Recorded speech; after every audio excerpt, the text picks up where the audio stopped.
चला छोड़ा। चलिए आगे हम लोग चैप्टर 3 का ही आधा बचा हुआ है, उसे पूरा कर लेते हैं, क्योंकि हमारा मोबाइल कल हैंग कर रहा था, बंद हो गया था, इसीलिए हमने आधा ही छोड़कर हमारा फ़ोन बंद हो गया, तो हम पूरा नहीं कंप्लीट कर पाए थे। चलिए इसे पूरा करने के इस क्लास में कोशिश करते हैं। गुजरात में हड़प्पा कालीन नगर का सूक्ष्म निरीक्षण। कच्चे के इलाके में खादिर बेत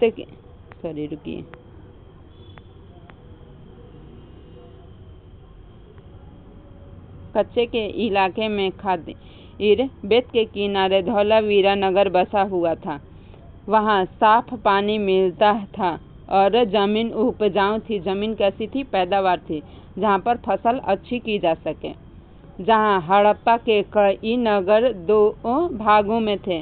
कैसे थे हड़प्पा के नगर? 2 भागों में, बल्कि धौलावीरा के नगर 3 भागों में बांटे हुए दिखाई देते हैं।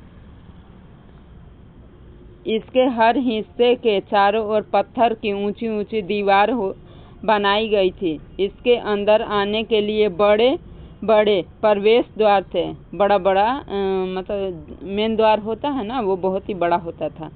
इस नगर में एक खुले मैदान भी था, जहाँ सार्वजनिक कार्य किया जाता था। जैसे हम लोग यहाँ कोई प्रोग्राम ये सब होता है, जैसे दिवाली थी, दशहरा पूजा कैसे होता है, तो वहाँ पर मेला वेला लगता है और सभी लोग इकट्ठे होते हैं और मेला घूमते हैं, सरस्वती माता का प्रसाद लेते हैं, दुर्गा जी का प्रसाद लेते हैं। तो इसी प्रकार के कार्यक्रम के लिए वहाँ पर बहुत बड़ा मैदान भी होता था उस समय। यहाँ मिले अवशेषों में हड़प्पा लिपि के बड़े बड़े घरों और पत्थर में खुदा पाया गया है।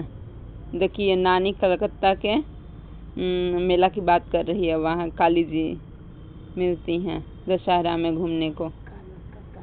हाँ, काली कलकत्ता वाली। चलिए,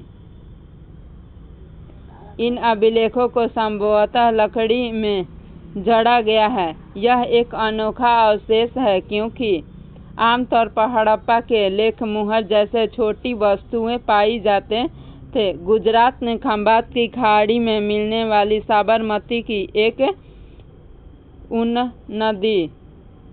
उपनदी के किनारे बसा लोथल नगर ऐसा स्थान पर बसा था जहां कीमती पत्थर जैसे कच्चा माल आसानी से मिल जाता था। यह पत्थर, शंख और धातुओं से बनाई गई चीजों का उपयोग महत्वपूर्ण केंद्र था। इस नगर में एक भंडार गृह था, जहां पर खाने के लिए अनाज को स्टोर करके रखा जाता था।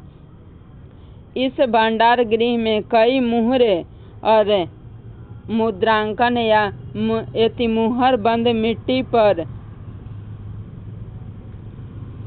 दबाने से बनी एक छापे मिले हैं। जैसे हम लोग यहाँ जो ऑनलाइन सामान मंगाते हैं कैसे चारों तरफ से सील होता है, तो उसी प्रकार पहले की जो चीज़ें होती थी उसे भी सील करने के लिए गीली मिट्टी का प्रयोग करते थे। आधी मिट्टी में कोई दरार उरार नहीं आई है, इसका मतलब सामान सही सलामत पहुँच गया है।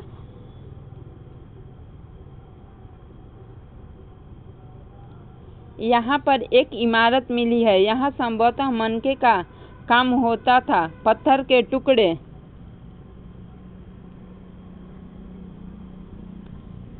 अधबने मनके बनाने वाले उपकरण और तैयार मनके भी यहाँ मिले हैं। मतलब मनके बनाने वाली चीजें भी यहाँ मिली हैं।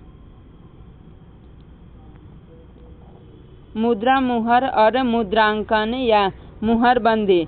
मुहरों का उपयोग सामान से भरे उन डिब्बों या थैलों को चिन्हित करने के लिए किया जाता था, जिन्हें एक जगह से दूसरी जगह भेजा जाता था। थैले को बंद करने के बाद उनके ऊपर मिट्टी की मुहर से पोत कर उन पर मुहर लगाई जाती थी। मिट्टी से चारों तरफ से पोत दिया जाता था, उस पर मुहर लगाया जाता था। मुहर की छाप को मुहरबंदी कहते हैं। मुहर की छाप को क्या कहते हैं? मुहरबंदी। देखिए इस प्रकार से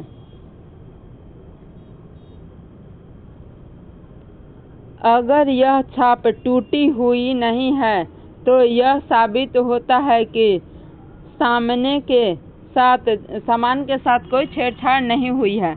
यदि ये चटक वटक जाता है इसके मतलब इसके साथ कुछ न कुछ छेड़खानी हुई है। आज भी मुहर का प्रयोग होता है। पता लगाओ कि मुहर का उपयोग किस लिए किया जाता है। हाँ, मुहर का प्रयोग पोस्ट ऑफिस ये सब में किया जाता है, सामान को एक जगह से दूसरी जगह लाने के लिए, या ट्रेनों में भी हम लोग सामान एक जगह से जब दूसरी जगह पहुंचाने के लिए रखते हैं तो उस पर भी मुहर लगाया जाता है। सभ्यता के अंत का रहस्य। लगभग 2900 साल पहले एक बड़ा बदलाव देखने को मिलता है। अचानक लोगों ने इस नगर को छोड़कर लेखन, मुहर और बाटों का प्रयोग बंद हो गया। दूर दूर तक कच्चे यातायात काफी कम हो गए। मोहनजोदड़ो में सड़कें कचरे से ढह गई, जल निकासी प्रणाली नष्ट हो गई और सड़कों पर झुग्गी नुमा घर बन गए, छोटे छोटे घर बन गए। पहले तो व्यवस्थित था सब। यह सब क्यों हुआ क्या पता नहीं। कुछ विद्वानों का कहना है कि नदियां सूख गई, अन्य का कहना है कि जंगलों का विनाश हो गया और इनका कहना है कि इन ईंटों के पकाने के लिए ईंधन की जरूरत थी। इसके अलावा मवेशियों के बड़े बड़े झुंड से चारागाह और घास वाले मैदान समाप्त हो गए। कुछ इलाकों में बाढ़ आ गई, लेकिन इन कारणों से यह स्पष्ट नहीं हो पाता कि इस नगरों का अंत कैसे हुआ, क्योंकि बाढ़ और सूखे का असर कुछ ही इलाकों में होता, बल्कि एक ही साथ पूरा जगह नष्ट नहीं हो जाता। कुछ तो हुआ होगा ऐसा लगता है कि शासकों का नियंत्रण समाप्त हो गया। जो शासक उस समय थे उनका नियंत्रण समाप्त हो गया। जो भी हुआ हो, परिवर्तन का असर बिल्कुल साफ दिखाई देता है। आधुनिक पाकिस्तान, ये आधुनिक पाकिस्तान सिंध और पंजाब की बस्ती पर उगाई गई थी। कई लोग पूर्वी और दक्षिणी के इलाकों में नई छोटी बस्तियों में जाकर बस गए, छोटे छोटे घर बना के रहने लगे। इससे लगभग 1400 साल बाद इन नगरों का विकास हुआ। इसके बारे में तुम अध्याय 5 या 8 में पढ़ोगे, चैप्टर 5 और 8 में पढ़ेंगे। चलिए, खत्म हो गया। इससे भी हमने 3 वाले को कंप्लीट कर दिए और 4 वाले को भी देख लीजिएगा आप लोग। चलिए, बाय, थैंक यू। हाँ, पढ़ाओ तो नहीं। हाँ, ठीक है, बाय, गुड नाइट, शुभ रात्रि। लाइक, शेयर और सब्सक्राइब करना ना भूलें। बाय।